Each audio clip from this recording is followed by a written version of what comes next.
All right, let's see if this gets loads. There we go.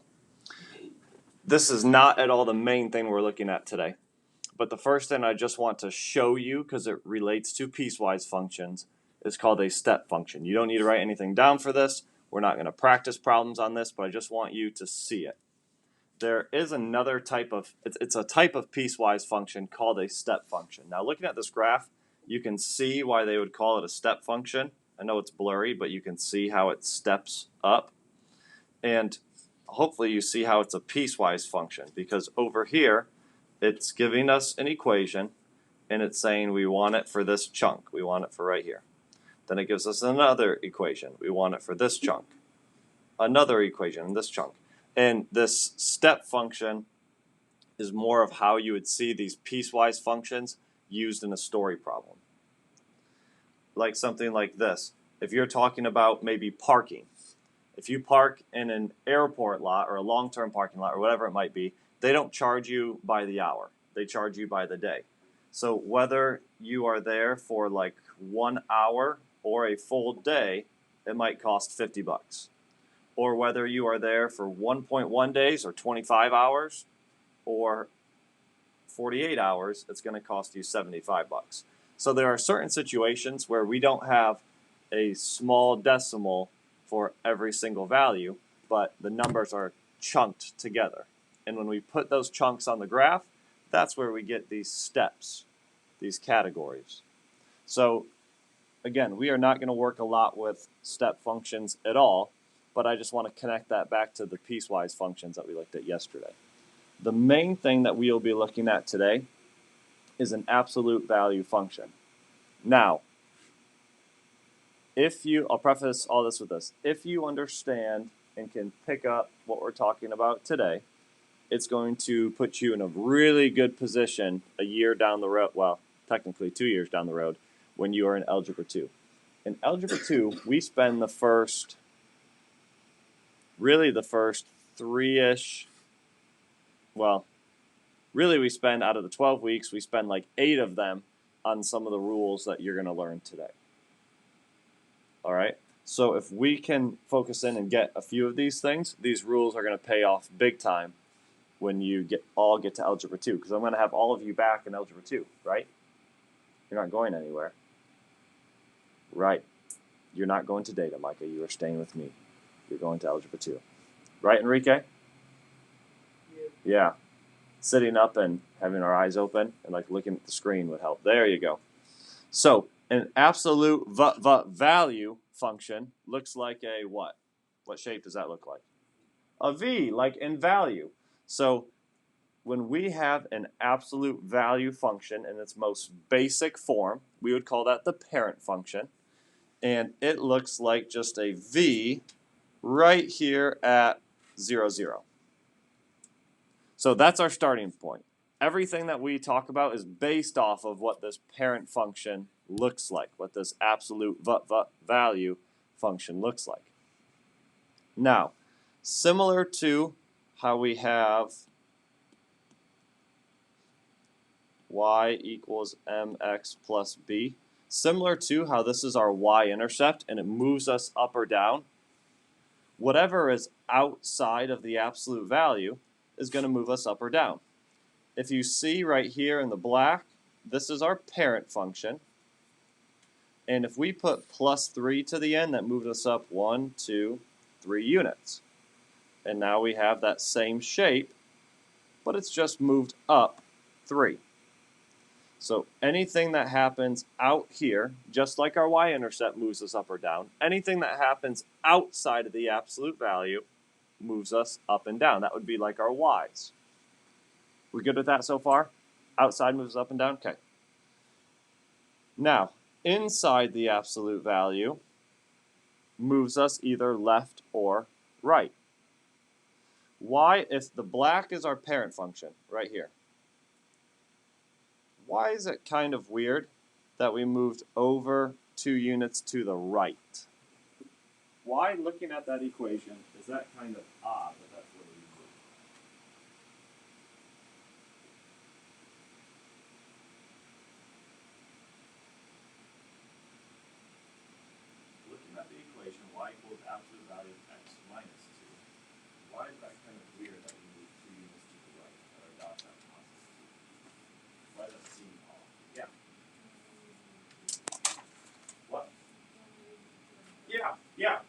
exactly. Normally you would think, hey, this is minus 2. If I'm taking my x's and I'm subtracting 2, I should be over here, right? So it doesn't seem right that it said minus 2 and I went this way too. Something that you'll get sick of hearing me saying is that x always lies and y tells the truth. And here's what I mean by that. X always lies. We would think that looking at this, we should be over here. But nope, x is a liar. X always lies. So instead of moving to negative 2, we actually end up moving to the right 2, positive 2. You know how when we did point slope form? Point slope form looked like this. Y equals mx minus h plus k. If I had a point of 2, 3, you know how this 2 would show up as a negative in your parentheses? You go negative 2, you would put the opposite in, plus 3. It's similar to that. How the opposite of what actually happens is what shows up in our equation. If you can remember those two things right there, x always lies and y tells the truth, that outside our parentheses moves us up and down, and inside or outside our absolute value and inside our absolute value moves us left and right, then you're going to remember almost everything that you need to today. Right, Enrique? Right, because we're sitting up, we're paying attention, and we're listening, not trying to fall asleep.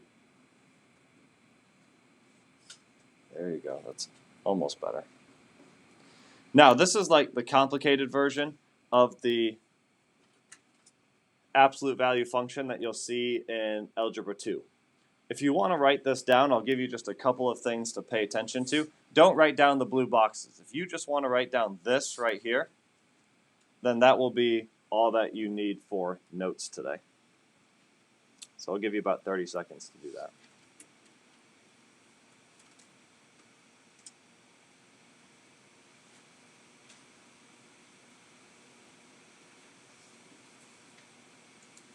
Don't write down the words in the blue box. Just write down the formula.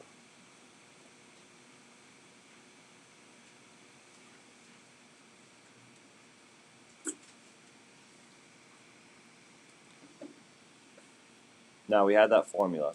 F of x equals a times the absolute value of x minus h plus k. We've seen h and k before. Now, like we just talked about, outside of the absolute value moves us in what way? Blank or blank? Try again. Outside moves us up or down. Inside the absolute value moves us which way then? Left or right?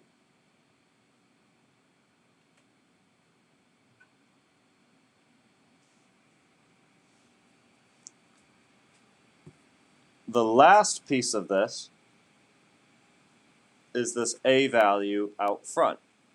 Now, just like a line could be like this steep, or be this steep, or be this steep, or has different steepness, absolute value could look like this, or be like this, or be wide like this. It could have a different level of steepness. If you want to think about it kind of like slope, that's okay.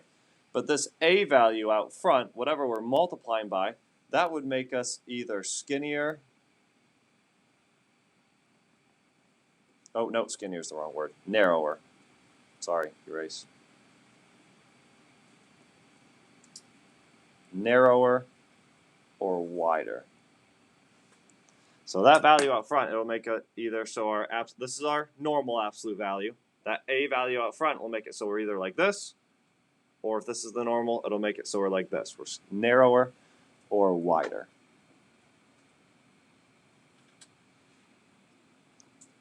Again, this formula, this image right here, if you can keep this stuff straight and keep referring back to that, you're going to get everything you need to with absolute value.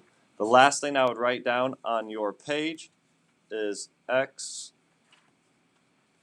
always lies, y tells the truth. Or if you wanted to write down x is the opposite, y is the same, that could work as well. It would be the same type of idea.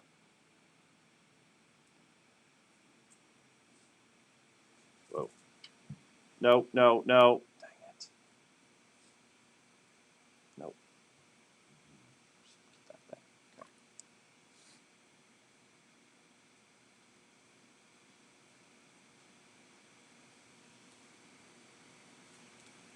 I'm going to freeze this on our screen over there.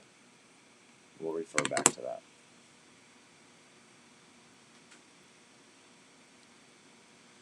I'm going to show you this example right here, and then we're going to take a look at your homework page. You do want me to? Is that the same as what's on your page? Yes, it is. Dang it. That's okay. This is number 7 on your page. Why don't you go ahead and take a look at it? Good catch. So first, it says graph the function. Compare it to the graph of our parent function. Describe the domain and range. Just like yesterday, if you can get domain and range, great, write it down. I think you can. But if not, that's okay. We'll talk about it tomorrow. I'm not too worried about domain and range today. We have to graph it and talk about how it's moved from our parent function. Now, based on what we talked about, let's compare it first. What does this -1 do to our absolute value? It moves it what? It moves it 1 in which direction? 1 down. Very good. Outside, look at our picture. Outside moves us up and down. So we would be 1 down. What does that -5 do? It moves it to the right. How many units? 5 units. So we would say 5 right. Now when we graph that, we have to go down 1, right, 1, 2, 3, 4, 5. Plot our point. Make our absolute value. And we're done.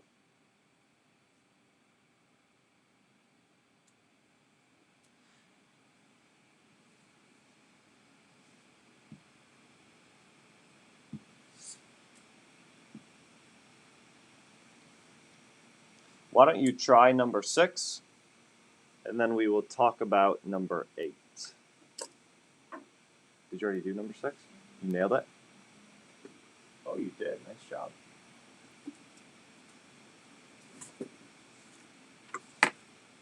Try number 6, and we'll talk about number 8.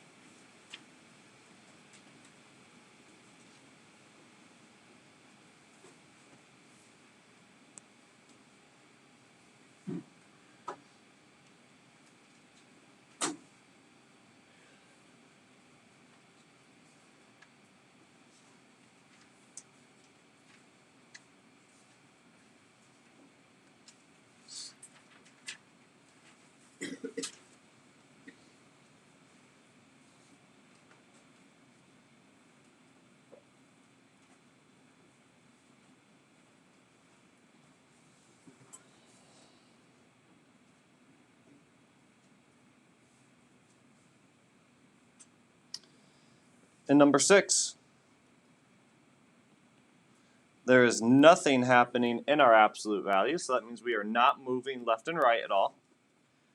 We only have something happening out here. So if it's only out there, x always lies. Well, there's nothing happening to x. Y tells the truth. We are going up 2, plotting our point, and making our absolute value. Moving left, right, up, down, like we've showed. X always lies, Y tells the truth. How do we feel about that right now? 0 to 5. What would you give that, just looking at it? I have 3 people with. Okay, good, good. Good job that side of the room. Good, good. Perfect. Hey, that's pretty good. The last piece of this would be when we have something in front. That A value, like we said, that's going to either make us narrower or wider. Oh, I forgot to describe here. This would be 2 up for my description, or for comparing. We'll talk about domain and range tomorrow. Now, the last piece, how does that 2, if it's right in front of the absolute value, how does that affect us? It makes us narrower or wider. Now, what you need to remember, or even write down on your page, is if we have something greater than 1, like 1.5, 2, 3, 4, 5, 6, that's going to make us narrower. If we have a fraction, that's going to make it wider. So if we have something like 2, is 2 bigger than 1? Okay, that was the easiest question I've ever asked in your life. Is 2 bigger than 1? Yes, good job, everybody. 2 is bigger than 1. So that's going to take our absolute value, and that's going to make it grow faster. Just like if we have a line, if you have a slope of 2, that's going to make it increase faster. It's the same idea. So we are here,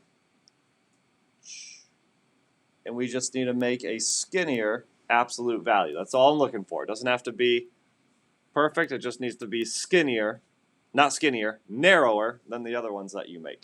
So when we describe this, we would say that it is narrower.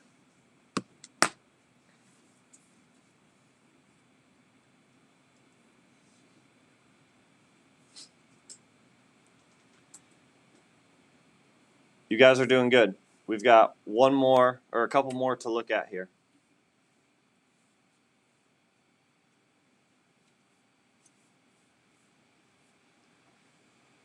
We're going the other way. We're writing the equation. If we have our equation, and if we are going 6 units to the right, so we want to take this and move it 6 units to the right, how would that show up in our equation?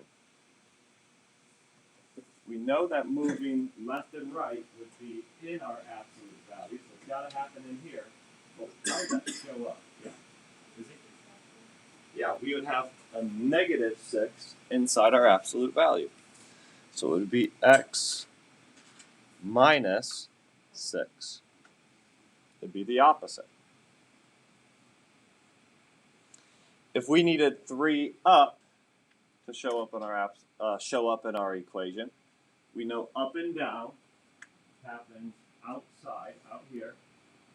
Nate, how do you think a 3 up would show up in our equation? How would we write that? Oh, Val just saved you.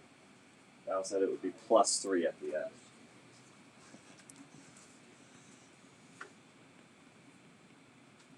Plus 3. I just need you to try 11 and 12 on your own. I'll talk about them, and that's the last that you'll do when we talk today. You guys have done a really good job hanging in there. I know it's not the most exciting thing. Video people, thank you for being here. Smash the like button. Make sure you hit subscribe. Isn't that what the YouTubers say? Yeah. What else do the YouTubers say? Comment below. Comment below. Subscribe. You'll get something. I'll choose a random subscriber to get an A on the test. Me?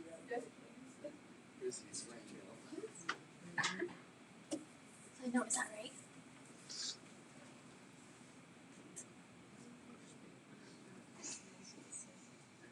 That looks really good. Good job. Something I get that A on the test. Well, you've got to smash the like button, subscribe, and comment. 1 second. I'm going to comment on this video.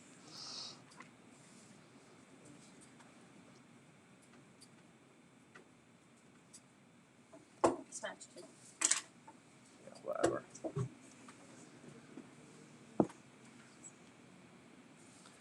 About 10 more seconds.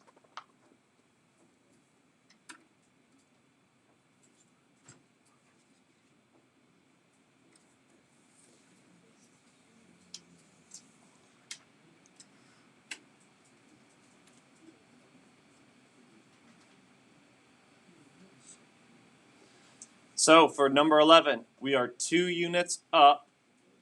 Well, up and down is on the outside. Y tells the truth, so that would be plus 2. and we are 5 units right. Well, to the right is positive 5, but x is line, so we would need a negative 5 in there. And then over here, we are 4 units down, so that would be a negative 4. Up and down is on the outside. And then we are 1 unit left. That would be 1 towards the negative. That would show up, though, as a +1 in our equation.